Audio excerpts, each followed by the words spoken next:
on its rays now on the Hornet van.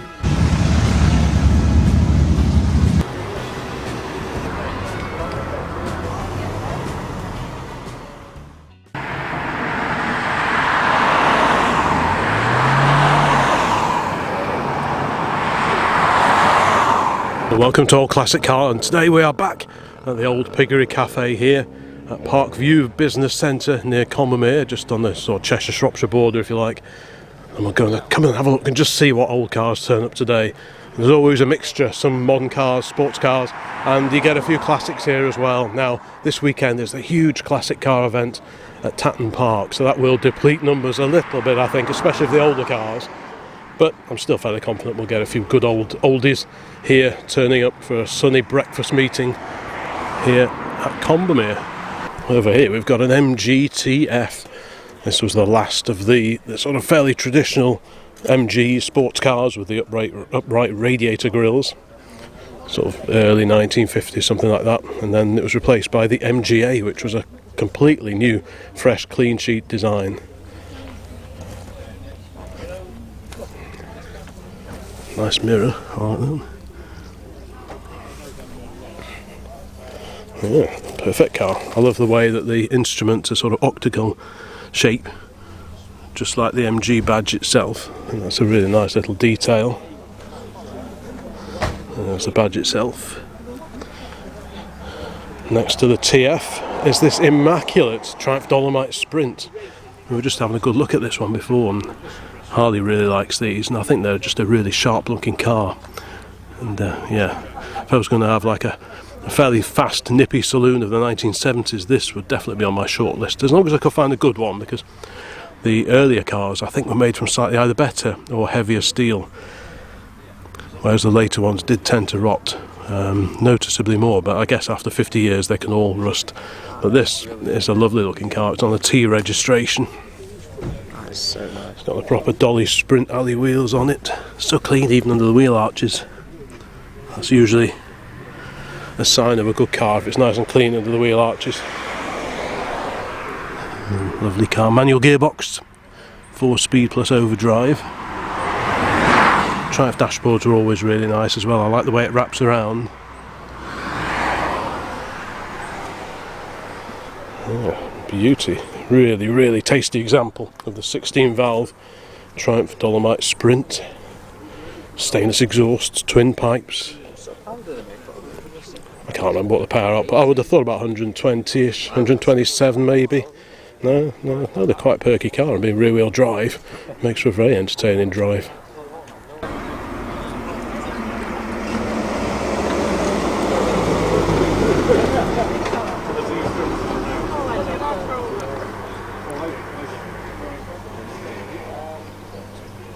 Okay, over here, got a Ford Anglia 123E, the Anglia Super.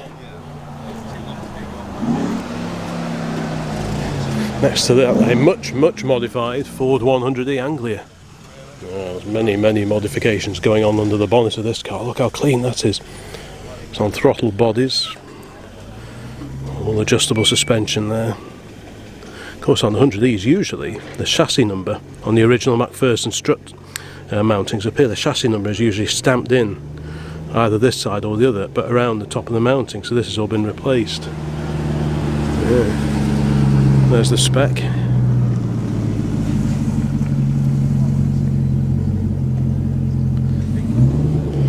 Yeah. De-chromed, nice big wheels on the back. Certainly looks good. At least it's not. Yeah.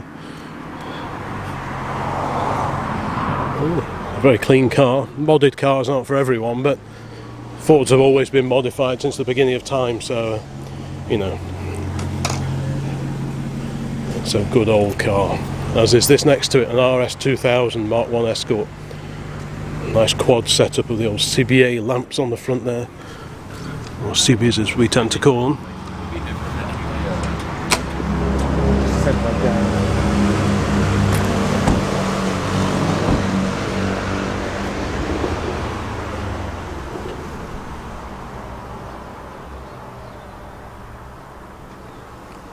Look at this cracking Hillman Imp here on reverse rim or banded wheels. Well, that looks super purposeful. I do like that a lot. And I also really like this, the remains of this old decal in the window for Roots Group Blue Coal AA antifreeze. I love all that sort of detail. That really makes an old car for me, little details like that. Has anyone watching this got any experience of Hillman Imps? What are they like? What do they like to keep going? The reputation was a little bit fragile back in the day, but I'm sure many of the faults have been ironed out over the last 50 or 60 years or so. Quite a revolutionary car, but hampered by some difficult production methods, and they were sort of part built down here and then part built up at Linwood in Scotland, so it was all a bit of a mishmash. But I love the way the rear hatch opens. Beautiful Land Rover County over there. TVR here.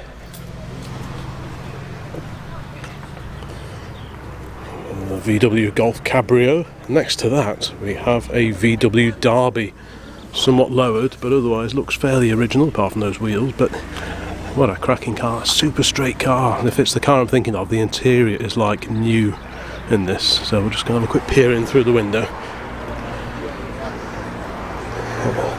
Just look at that interior, isn't that incredible? Such a clean car inside here. I mean, the booted versions of later Golfs were the Jettas, weren't they? But this is the Derby. You hardly ever see these anywhere. The Derby LS. I like the rims. Sorry? I like the rims. Compermotives, yeah. Cool. Oh, great. Do you recognise that style of gear knob? That's made out of those. Is it out of old skateboards? I think it was, yeah. Because do you remember on we that? saw that on telly, didn't we? They made one up, didn't they? Salvage they were doing up that sort of other VW, and they got this Was it? guy Is to that make it? a gear Yes. knob like that. Yeah. So nice Hence piece. all the different colours of the gear knob. Yeah. I'm sure it was out of old skateboards. Suits it though. I really like that. Yeah. And the Momo steering wheel looks quite sort of fresh in there. It's all in keeping, isn't it? Yeah, I like this one. It's nice. And we've not seen this one before, an Austin-Heeley Sprite. Cool, this one looks very, very purposeful. We've got stickers for different hill climbs on the front here. The Cultra Hill Climb, Cairn Castle Hill Climb. Not sure where they take place, but yeah. It sounded really, really fruity when this one came in before. The sun is still quite low and bright, so apologies for any shadows. Shenstone and District. They, I think they operate out of Kerborough, the sprint course at Kerborough, if I remember right. Many, many years ago, when I was at Staffordshire Poly, we went there one evening and went in the mate's Ford Prefect around the sprint course, his sit up and beg Ford Prefect, which was quite exciting on the door handles around the Kerborough course. It's like a figure of 8, if I remember correctly. That was a lot of fun, and I took my Mark III Spitfire around, and that's run, like I say, that was organised by the Shenstone and District Car Club. Clearly this one lives a very active life. Maserati.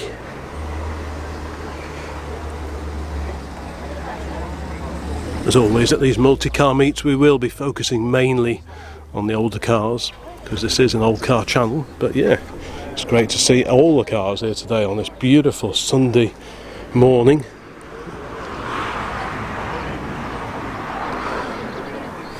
That's a great little car, that. Mrs. OCC brought our MX-5 down today, parked next to a Toyota Supra.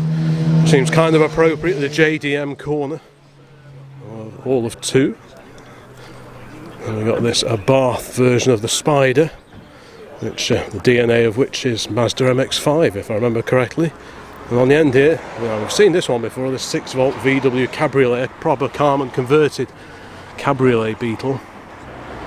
But this sounded, and again, a bit like the Sprite, this sounded fantastic when it pulled in before. Very, very fruity sounding. It's got the Porsche Foose, is that how you pronounce it? Those wheels, really, really cool car.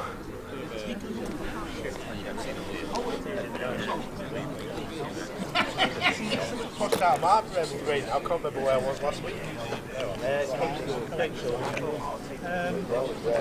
Proper badging, that's what we like to see. Yeah, beautiful car. You can always tell a proper VW. I mean, lots of people have chopped off roofs of regular VW Beetles at home and tried to make them into convertibles, but these have proper lined hoods, proper framed door windows, and the quarter lights are all beautifully finished off and squared off at the top, unlike the saloons. So that's usually the giveaway, that you're looking at a proper Carmen Beetle cabriolet as opposed to a chop shop back garden job. Second Abarth of the morning is this fantastic little Fiat 500 based Abarth, or the Fiat Abarth 595 to give it its proper title. But yeah, how cool is that? That's a great little car, isn't it? Usually they have the boot lid, or the bonnet rather, propped open slightly, and that's the case with this one. Bit of extra cooling, and I did think about doing something similar for this on the Renault 4 CV, because of course that's rear engine as well, and it gets quite warm under the engine cover. So I did think about making up a couple of little brackets to give me the option, maybe if I was queuing to get into a show or something, just to give me the option of raising the lid a little bit, just to get a bit more airflow. So that seems like a very, very good idea. So I might well look into that. Of course my Renault doesn't have an opening roof though, but some of them did.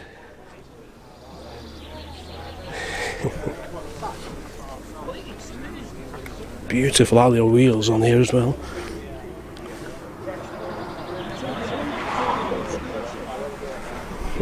What a little cracker.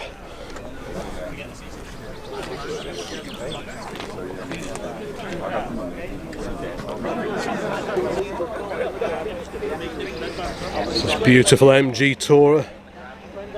We see this at many, many different car meetings, including, I think this one was on the Weaver Wonder if I remember correctly. Oh, what a stylish way of getting around that is. Also from the Jones fleet, we've got Dad's MGB is here, which is great to see. And you won't have missed the big hulk of faded blue alongside it, which is our old Dodge pickup, our 1947 Dodge truck.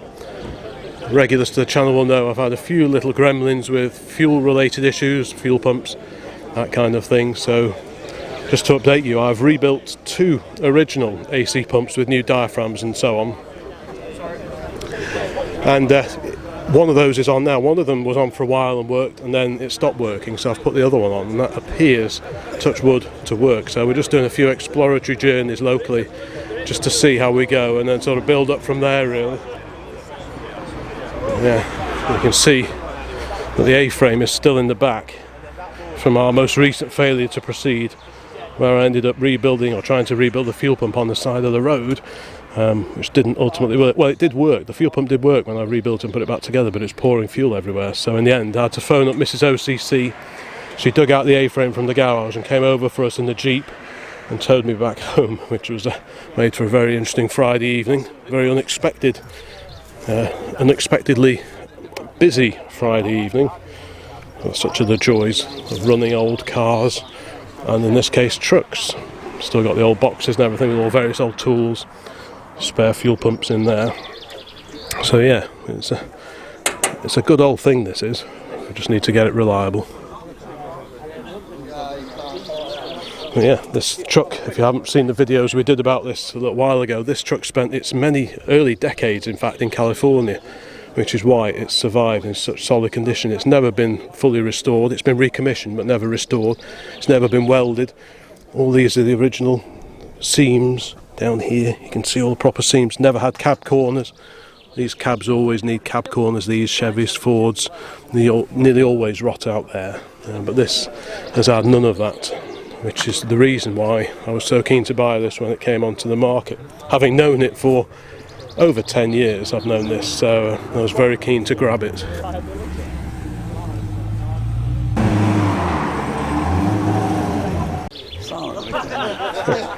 Alright, let's carry on past ye oldie dodgy truckie.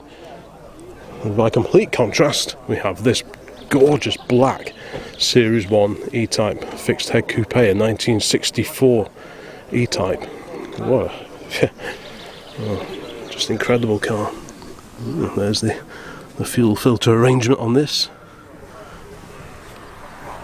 So I've got the good old XK engine there, triple SUs. Quite a narrow radiator, actually. narrow but deep radiator. Huge airbox, look at the size of that. Wow. Just a beautiful car. But the condition is just phenomenal. You just look along the side of it. That's usually the giveaway of whether you're looking at a good one or a bad one. But this one looks super straight. These early cars were badged up as Jaguar E-Type. Later they lost the E-Type badge altogether. The early cars were 3.8 litre. Later ones it went to 4.2.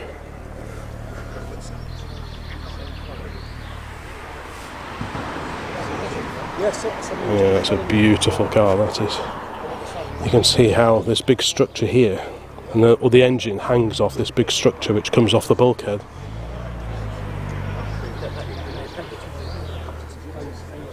It's a very unusual method of construction. Yeah.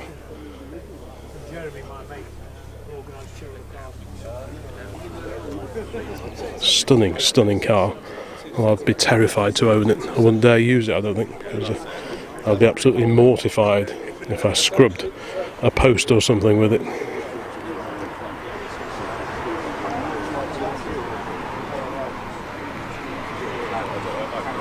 I can't stick to my scruffy old truck, but I do love this. It is a beautiful car.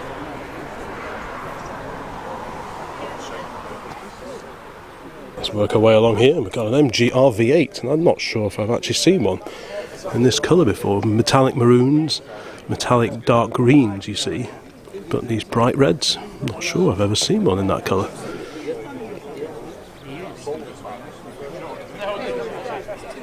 There we go, ladies and gentlemen, it is for sale.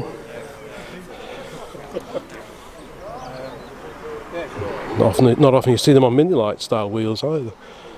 Okay, we go past this huge Ferrari. I need to walk out a little bit to get around that, because next to it we have a gorgeous tiny Mini, the 1966 Mark 1 Austin Cooper S. Now, do Minis get any better than that? That is just a phenomenal little car. There's the all-important badging.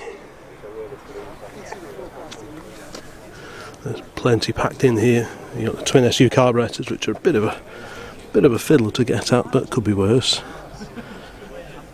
You've got a brake servo on this one. I don't think the regular coupe has had a brake servo, but I could be wrong. Of course, it's all about dates and the correct dated components. So if we look at this wiper motor here, it's dated April 1966. Little details like that really matter. If you're building, especially if you're building a concours car, it doesn't matter so much if you're just using it regularly. But if you're building a show car, little details like the correctly dated wiper motor are important. Many of these components, these little bits and bobs, aren't dated, so it doesn't really matter too much. But when they are dated, it makes life a lot more complicated, because you don't want a date that is after the date of registration of the car. You can have a date before, within reason, but you don't want a later one, even though it's probably had several replacement wiper motors over the years. But to be right, you want a properly dated one, so that's good to see. Twin fuel tanks, that was an option I believe on the Cooper S. I don't think it was a standard thing. I always used to think every Cooper S had twin tanks, but I'm sure I heard somewhere that it was an optional thing still on the Cooper S, and you can get Cooper S's with just single tanks. Maybe you could let me know in the comments, please, because it'd be quite handy to know for sure. Another giveaway that you're looking at a Cooper are these polished window surrounds. On all the regular Minis, those are body colour. But on the Coopers, this is polished. Of course, being a Mark 1, you've got the outside door hinges, slidey windows, and a slightly smaller back window compared to the later cars as well. So yeah, that is really, really cool little car.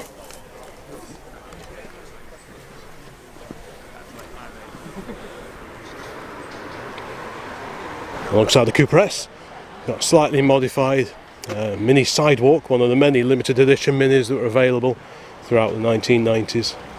Had a unique interior in these. What's that?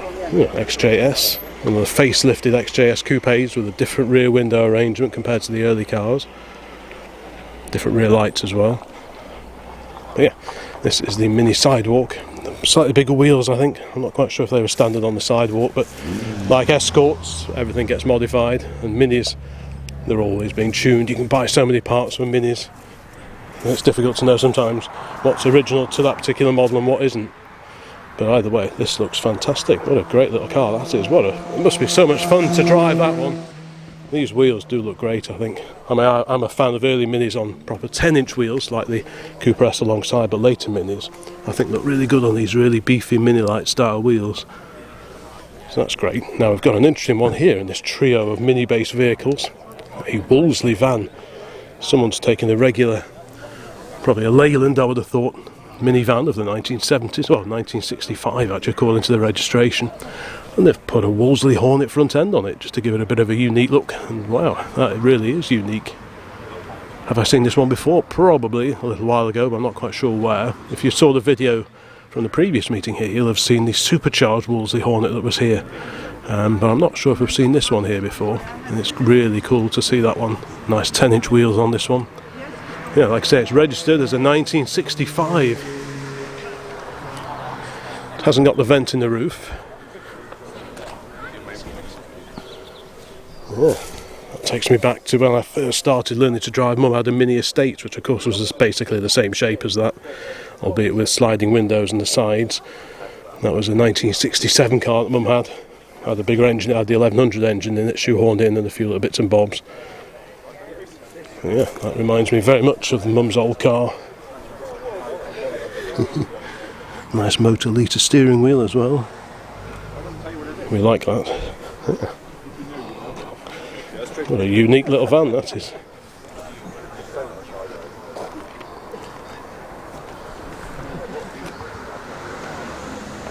Now here's a great little car going back to the 1950s with this beautiful little Austin A35, little A35 two-door saloon, 948cc engine, of course related, even though it's in a transverse position in here, and those minis there, the A-series engine. In these it was fore and aft, and with a gearbox on the back and driving the rear wheels, whereas of course minis, the front wheel drive and the gearbox is underneath the engine. So this is a much earlier incarnation of the A-series engine. This was the updated version of the A30. Not that many differences really, but the A35 did have a slightly larger engine and a bigger rear window. And the gutters were also different as well compared to the earlier car on the A30. The gutter goes straight across round here and over the top of the screen, whereas on the A35 it comes down here. And the water pours directly down into that little gap there and rots out your A-pillar over the course of many, many years. Yeah, this is a very tidy little car, this one. Nice to see it's on its original registration and plate, UYW999. Perfect for an officer of the law, perhaps.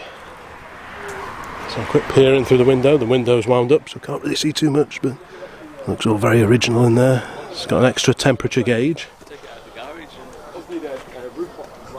The A30s, the little side lights here were mounted on like a little rubber mounting, whereas on the A35s they had this sort of chrome plinth. That's another slight change. I think this plinth was different as well, under the Flying A. That's also your bonnet opener, if I remember correctly. You need to live up to your sticker and test your car on the motor. I know, you should probably do that. Right, let's carry on along here. TVR Griffith. Lotuses, it's a very shiny red Elise. Porsche. And that great, wonderful MG.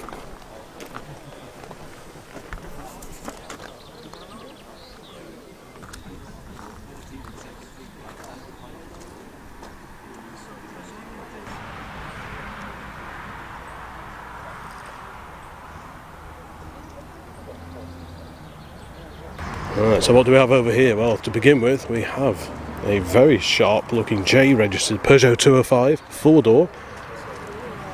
I don't think I've ever seen a rusty one of these. Maybe they rust underneath. Something in the back of my mind tells me these were galvanised, but I could be wrong. But I don't think I've ever seen a rusty one. This one looks super clean as well, you know, whereas Fiestas and things, they all rot out around the rear arches and around the fuel filler. But these, they just never seem to be rusty.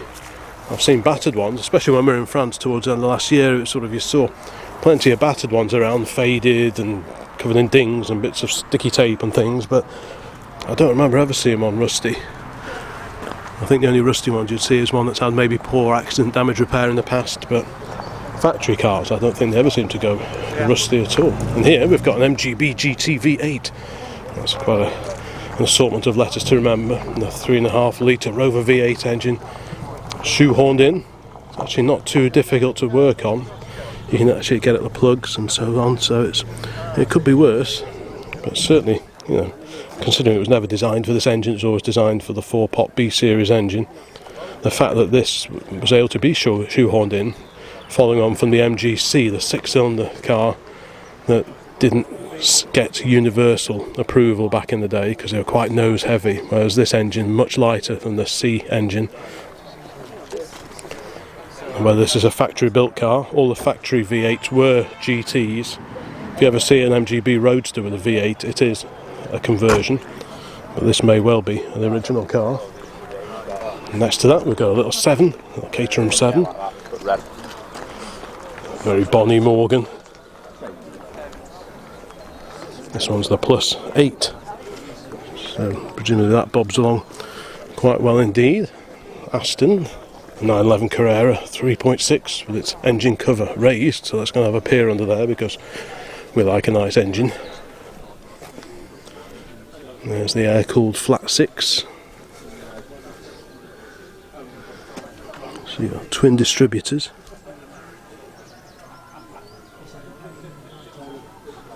A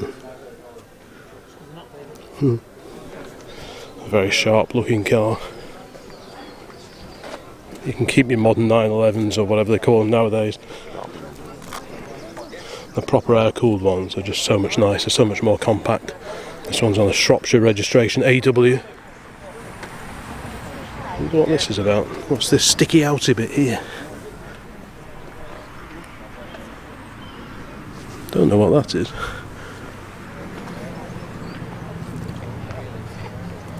A quick peer inside.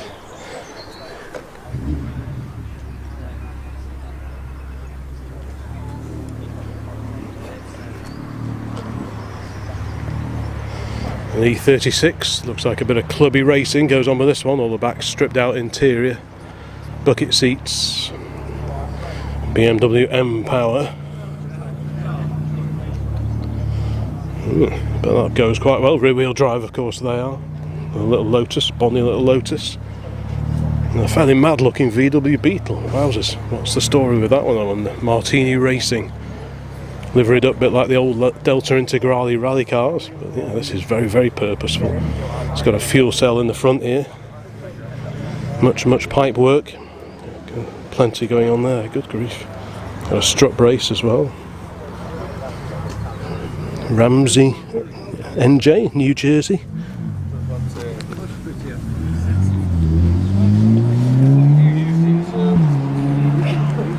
It's a pretty wild looking bug. Quite warm on a day like this, I reckon, just with these little perspex slidey windows.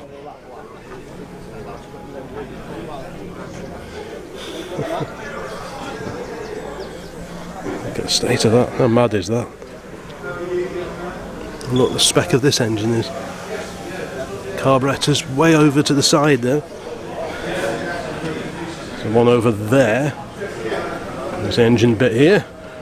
And the other carb over there. Bit of a tight fit. Oh, yeah. Really interesting little car. Try not to clout my head.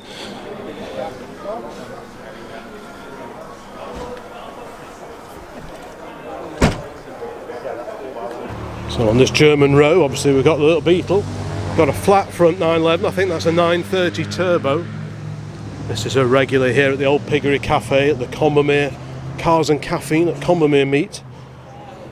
A later water-cooled Porsche, complete with much roll cage assembly in the back. Pretty wild looking seats as well.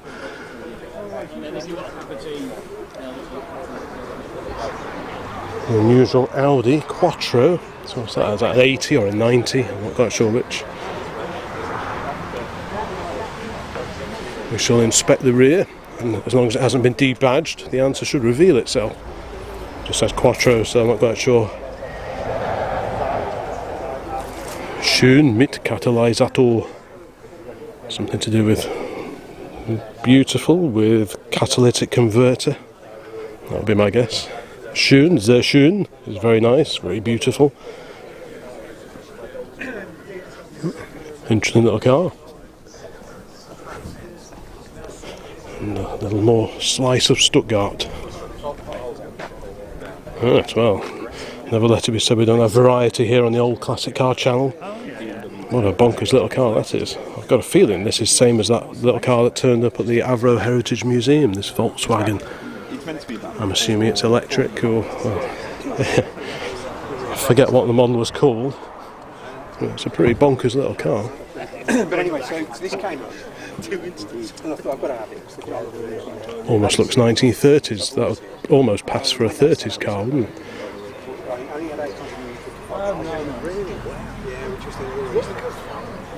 No door mirrors, just little cameras. That's probably quite advanced for the day.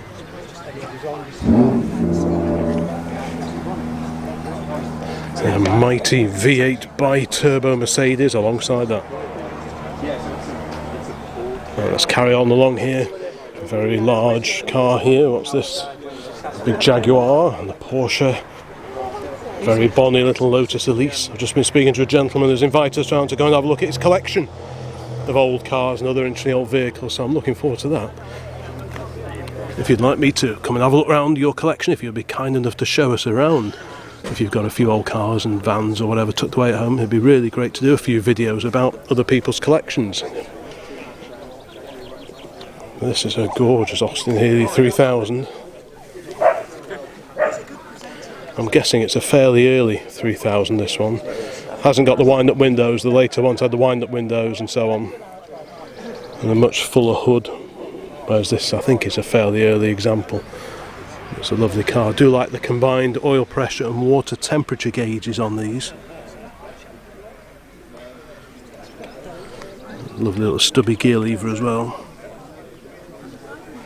Just a proper old British sports car, of which we approve very, very much indeed.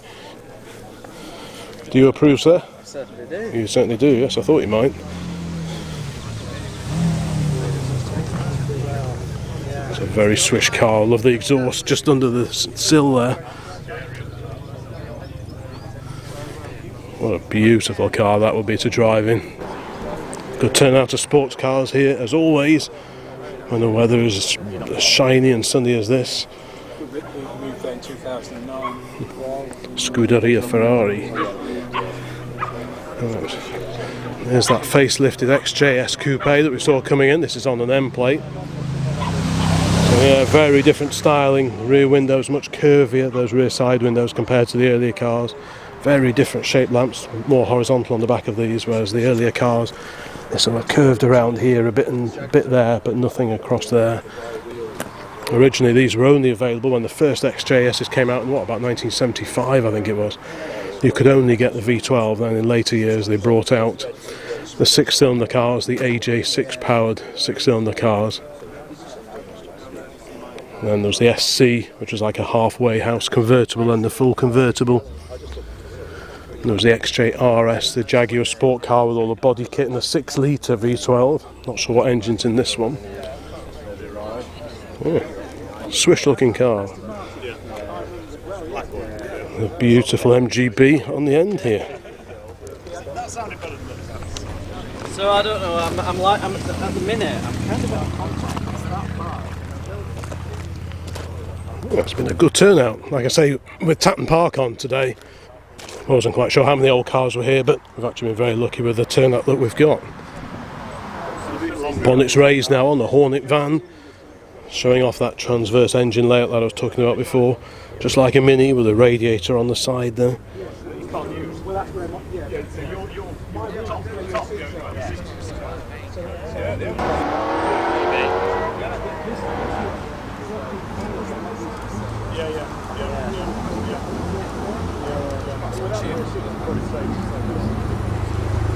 It's a great turnout of roadsters here today.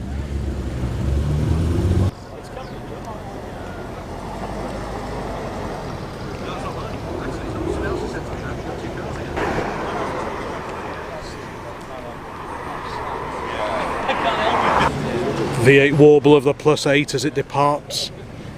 Porsche arrives. TVR Chimera pulls in. Yeah, beautifully woofly engine note on these Morgans.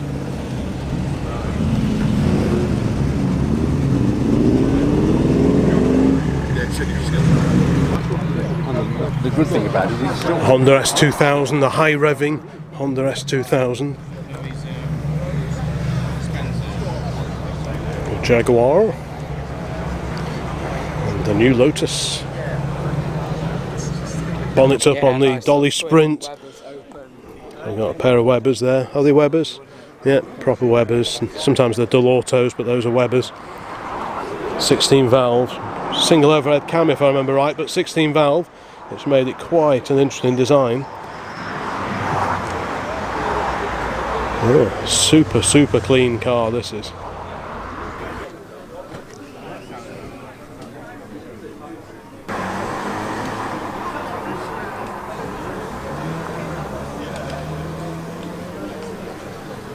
Been a few changes down here already. Those fast forwards have gone, and here we've got a TR4, Triumph TR4.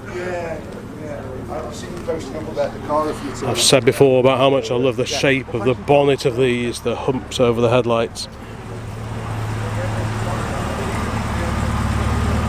Such a cracking car. Nice early Golf GTi Mk1. Another AW Shropshire registration. Super little TR4 is a regular at many meetings around here. Not seen it for the little while with the Targa roof removed. Sunny day today though, so it makes a lot of sense. Many extra switches and instrumentation, timing gear over there for the passenger navigator.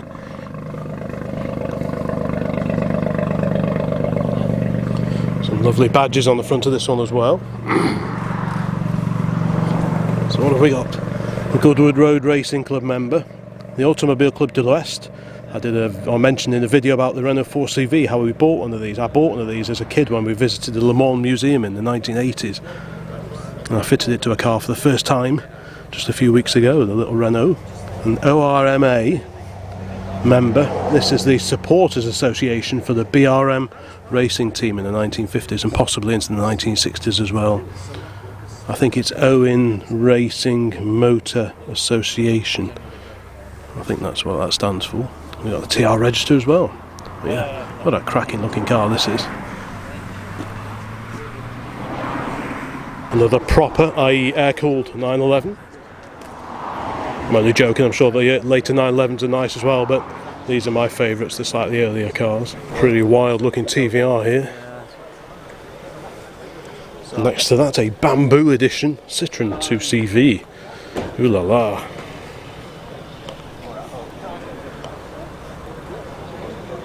Now were these 602cc or 652cc? I don't quite remember. One of the two, I imagine. Either way, not exactly blessed with excess amounts of horses and horsepower and cc, but great little cars. Very light.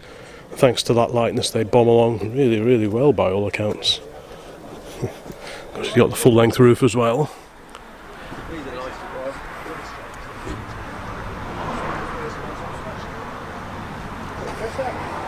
Fab little cars.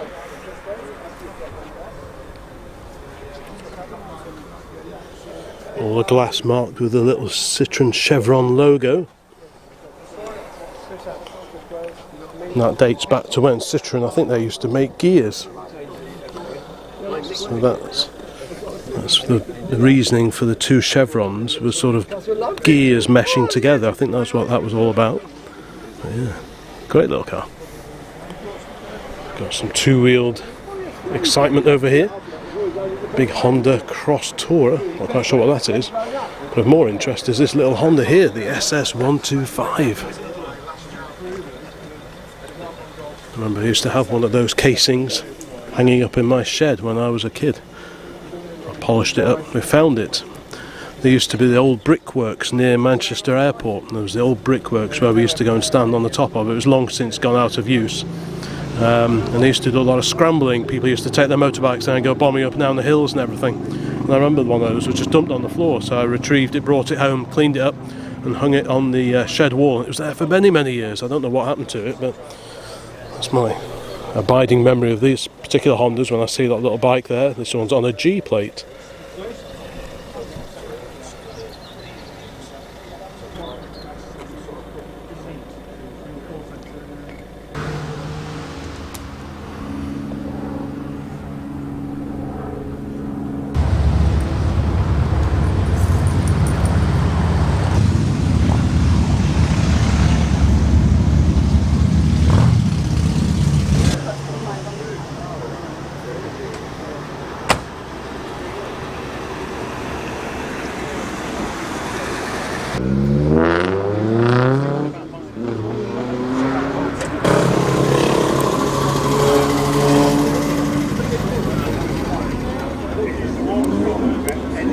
Here's the much younger cousin to our Dodge pickup, a mighty Dodge Ram. Good lordy. I think that's got a Hemi in that one. Supercharged, is it? Wowzers. That'll probably sound the part. I think I'll stick with our 1947 version.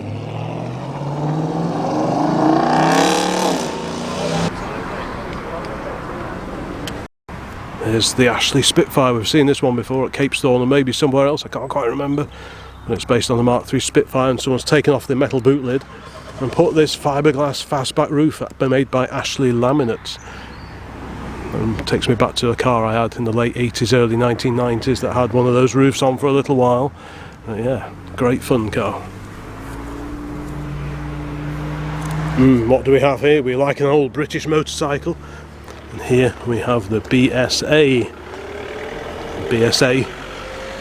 Birmingham Small Arms, hence the 3 rifles that form the logo on the side of the engine there. It's a beauty, isn't it? So what age is that then? Late 40s, early 50s, mid 50s, something like that? It's got to be somewhere around there, isn't it?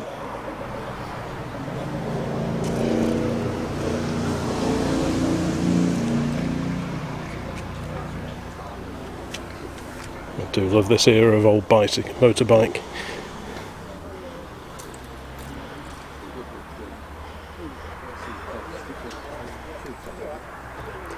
And the Indian Scout. Yeah, oh yeah. That's a name that goes back to what, the 1920s, the Indian Scout, but obviously that's looks like a fairly new version of that old name. Well, this stunning Healey is beginning to be on its own in the car park as cars start disappearing. As I mentioned before, Tatton Park is on today, so quite a few of the regulars are over there. Plus the Crewe Heritage Centre meeting is on this morning as well. So cars are diluted a little bit between these many different classic car meets, but there's been a great turnout nevertheless here at the Old Piggery Cafe, including this glorious 64 E-Type.